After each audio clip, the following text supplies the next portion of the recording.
Hello, this is Mr. Manley. This is a lesson on law of sines.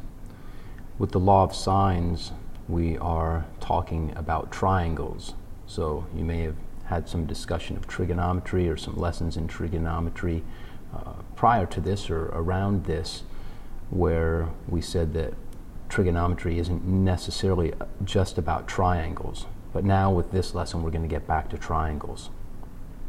The law of sines is written here, and what these letters mean, they're related to the triangle. The lowercase letters are the sides of the triangle. If you look to the triangle to the right, I'll give a lowercase a, b, c, and those correspond with these letters in the formula. And the capital letters A, C, and B. And of course you notice this, and this would have been the same in geometry as well, that the angle is opposite its side. So this is how we label triangles, and this formula is the law of sines, which you may have seen in geometry. Also, we should note that this formula can also be reciprocated, like so.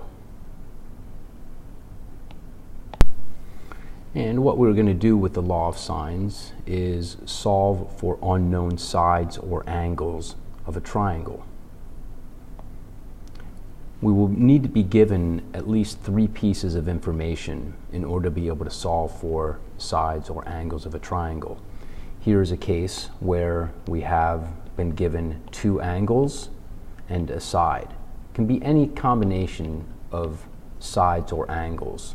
If we look at what could possibly be given, we could be given in this case, an angle, and a side. We could be given an angle, side, angle. We could be given side, side, angle. We could be given side, angle, side, and side, side, side. So these are the 3 pieces of information that could be given.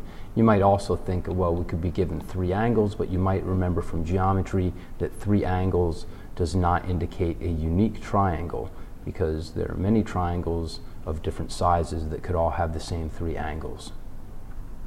Depending on what 3 pieces of information we are given, will determine our use of the law of sines, or possibly that we will not be able to use the law of sines in order to solve the triangle. When you're given these 3 pieces of information, the first thing that I recommend doing is drawing a fairly accurate picture of the triangle.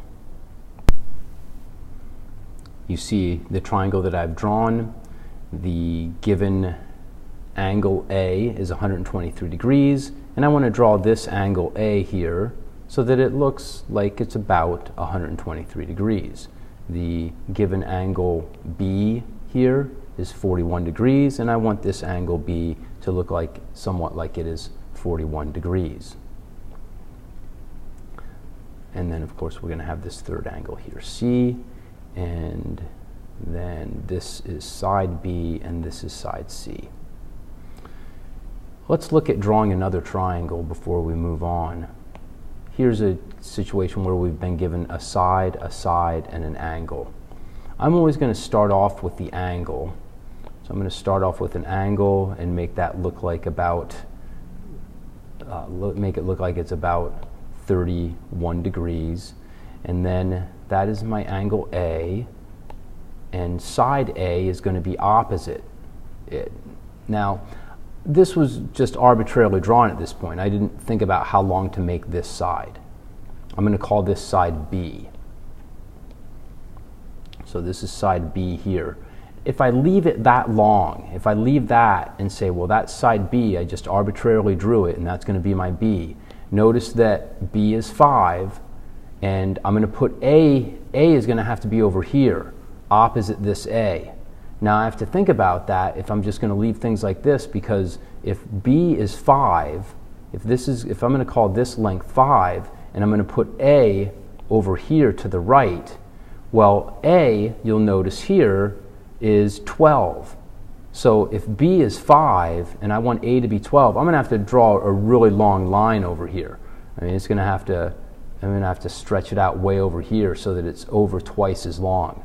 So I may want to reconsider at this point and just make this a little bit shorter, this B here, make it a little bit shorter so that I'll have an easier time drawing an A value that is over twice as long as that. So maybe something like this. And then I'm going to have to extend this bottom line here so those meet, and I've got my triangle. So that's B is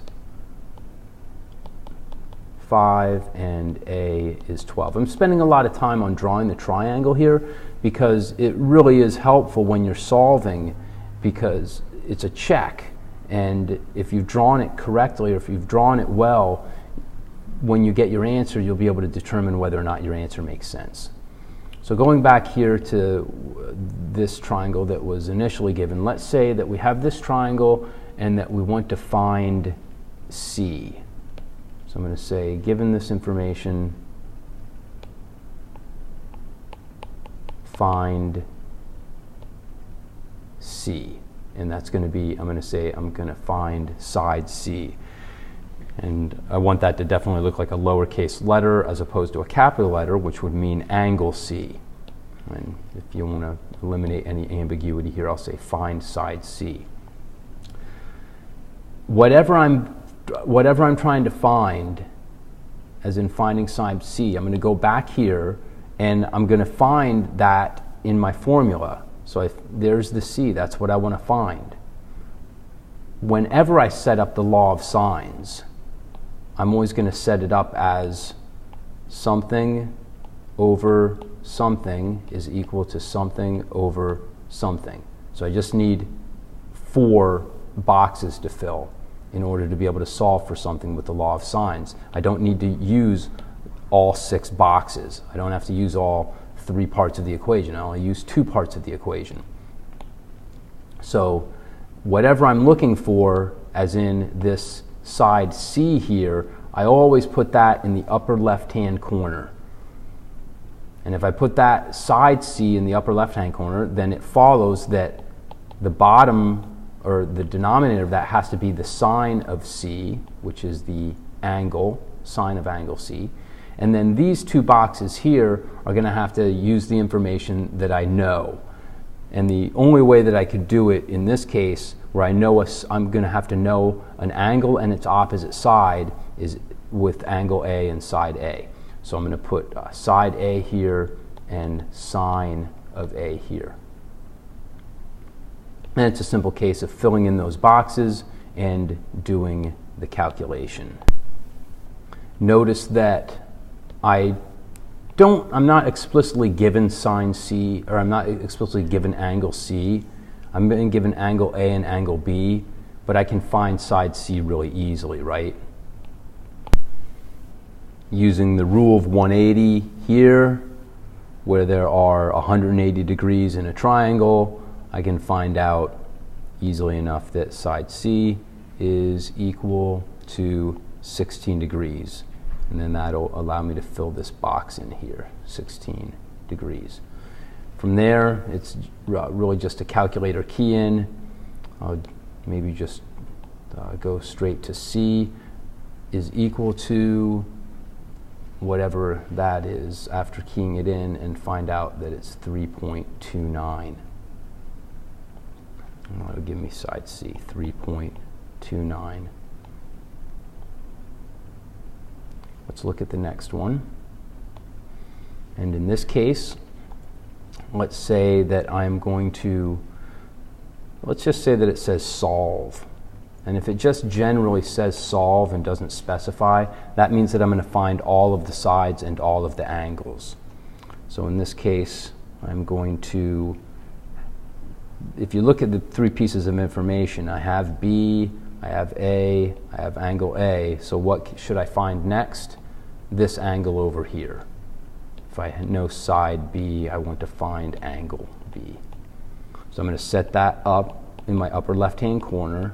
Sine of B over B is equal to the sine of A over A.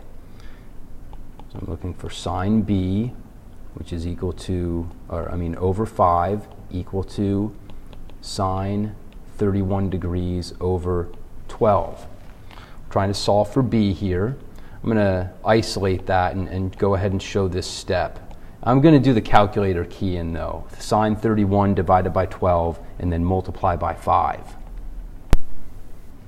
And that comes out to, you see here, sine B is equal to 0.2416. And then from previous work that you've done, you know how to solve for B from here. And we're going to say that B is equal to the inverse sine of 0.2146. That's a calculator key in.